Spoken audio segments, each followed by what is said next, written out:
Hi guys, welcome back to Diet by Choice. I am nutritionist Simran and today we are going to talk a lot about zinc. Zinc is a trace element and trace elements हम उन्हें कहते हैं जिनकी requirement हमारी बॉडी में less than 20 milligrams a day से भी कम होती है. जिंक तकरीबन अलग अलग एज ग्रुप्स में अलग अलग अमाउंट में रिक्वायर्ड होता है. I am sharing this table with you guys. You can pause the video and check it out.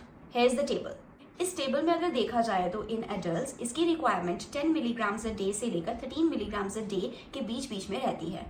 क्योंकि ये हमारी बॉडी में स्टोर नहीं रह सकता तो इसलिए हमें इसे डेली कंज्यूम करना is really very important. Because हमारी बॉडी में होने वाली 200 से भी ज्यादा एंजाइमेटिक प्रोसेसेस में जिंक इज रिक्वायर्ड. सेकेंडली, ये हमारे इम्यून सिस्टम के फाइटिंग सेल्स की ग्रोथ एंड मैच्योरिटी के लिए बहुत ज्यादा इंपॉर्टेंट है. Reason number 3, it is very important for our reproductive health because it promotes spermatogenesis, embryogenesis and fetal growth as well.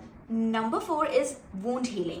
जब भी हमारे चोट लगती है तो we know that platelets come and वहां पर आके वो blood clot बनाते हैं. तो जब वो blood clot बनाते हैं तो platelets आपस में जुड़ते हैं, they stick together. तो वो जो stickiness है उसमें जिंक का बहुत बड़ा हाथ होता है. दूसरी चीज, ये जो हमारे डैमेज सेल्स होते हैं उनको रिपेयर एंड रिप्लेस करने में भी zinc has its own different role.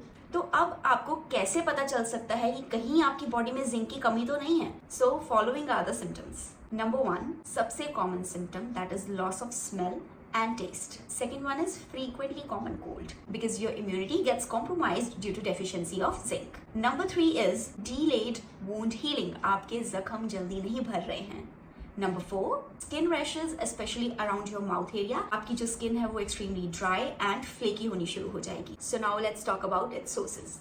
हम कवर करेंगे non vegetarian and vegetarian both sources. मैं स्टार्ट कर रही हूँ vegetarian ones. Number 1 on my list is chickpeas. Chickpeas को आपको बॉईल करके कुक करके खाना है in the form of curries और सब्जीज. बिकॉज जब हम उसमें स्पाइसेस एंड कॉन्डिमेंट्स को मिक्स कर देते हैं तो ऑलमोस्ट 1 कप चिकपीज में से आपको 2.5 मिलीग्राम्स ऑफ जिंक मिल जाता है. नंबर 2 इज लेंटिल्स यानी कि दालें. दालों को कुक करके खाने में आपको 1 कप दाल में से ऑलमोस्ट 4.7 मिलीग्राम्स ऑफ जिंक मिल जाता है. Then we have pumpkin seeds, watermelon seeds and hemp seeds. All of them are really good sources of zinc. इसके साथ साथ नट्स में you can have cashews and almonds. अब इनसे जो हमें जिंक मिलता है it is not that much in amount but yeah you can consume them. थोड़ा बहुत जिंक तो हमें मिल ही जाता है but make sure when you consume them soak them overnight then in the morning you have them. Because जो phytates हैं वो जिंक को अच्छे से अब्जॉर्ब होने नहीं देते हैं. सो मेक श्योर आप इन्हें बिना सोक किए कंज्यूम ना करें. इसके अलावा you can have curd, dark chocolate and tofu. इनसे भी हमें जिंक मिलता है. अब अगर नॉन वेजिटेरियन सोर्सेज की बात करें तो number 1 non vegetarian source of zinc is oysters. इसके अलावा you can have beef, pork and eggs. इन सभी में आपको बहुत अच्छे अमाउंट में जिंक मिल जाता है. अगर आप रेड मीट कंज्यूम करते हैं तो मेक श्योर आप उसको वीक में 2 ही बार करें because it has a great amount of saturated fat which is ultimately not good for your heart. And 1 boiled egg a day आप तकरीबन रोज कंज्यूम कर सकते हैं. Now you must be wondering कि इतने सारे जिंक के सोर्सेज हैं but still people tend to suffer from zinc deficiency. And वो कौन से लोग हैं जिनको इसकी डेफिशिएंसी होती है? वो मोस्टली अभी जो मैं मेंशन करूंगी उन ग्रुप्स को बिलोंग करते हैं, जिसमें ग्रुप नंबर 1 है people with gastrointestinal issues such as IBD, ulcerative colitis and Crohn's disease. इनमें गट डिसऑर्डर्स होने की वजह से हमारी जो गट है वो अच्छे से जिंक को एब्जॉर्ब नहीं कर पाती, जिसकी वजह से उसकी डेफिशिएंसी होती है. ग्रुप नंबर 2 इज वेजिटेरियंस या फिर वीगन्स. इसका रीजन ये है बिकॉज जितने भी वेजिटेरियन सोर्सेज हैं फूड के उनमें जो जिंक की बायो अवेलेबिलिटी है वो कम होती है. सेकेंडली, इनमें फाइटेट्स प्रेजेंट होते हैं. फाइटेट्स प्रेजेंट होने की वजह से जो जिंक है वो कम्प्लीटली एब्जॉर्ब नहीं हो पाता है, जिसकी वजह से वेजिटेरियन एंड वीगन्स में जिंक की डेफिशिएंसी होने के चांसेस बढ़ जाते हैं. Group number 3 is pregnant and lactating women, क्योंकि रिक्वायरमेंट जिंक की बढ़ जाती है एंड वो हमारे डेली इंटेक से पूरी हो नहीं पाती.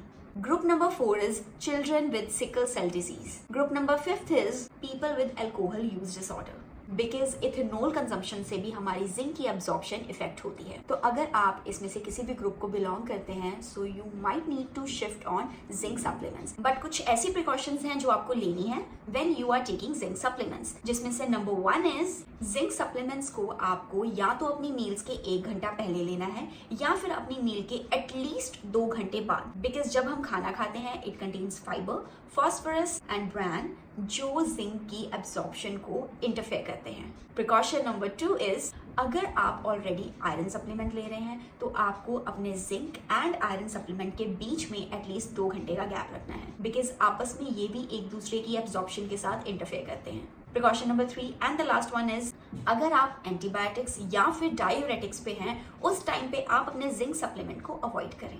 So this was all about today's video. I hope ये आपके लिए इन्फॉर्मेटिव रही हो, एंड अगर आपको मेरी वीडियो पसंद आई हो तो मेरे चैनल को लाइक एंड सब्सक्राइब करना ना भूलें। मिलते हैं हमारी अगली वीडियो में नए टॉपिक के साथ। Till then, bye.